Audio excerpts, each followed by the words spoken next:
फैसला तेरा है और एक खुदा का है।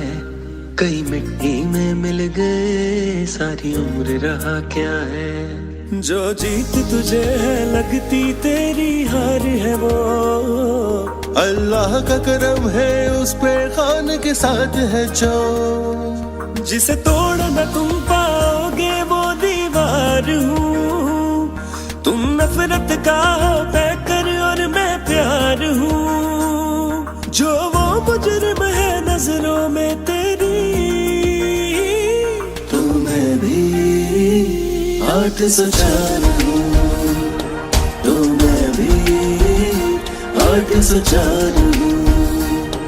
तो मैं भी 804 हूँ। तो मैं भी 804 हूँ।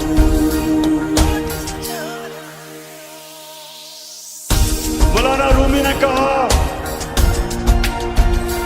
कि अल्लाह ने जब तुम्हें पद दिए, क्यों चूंटियों की तरह जमीन में भीग रहे हो?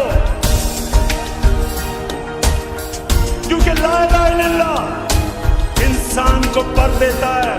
किस किस को रोकोगे, किस किस को मारोगे? हम अपने ख्यालों की फिर भी ताबीर बनाएंगे। ओ अल्लाह की कसम हमको हम भूल न पाएंगे।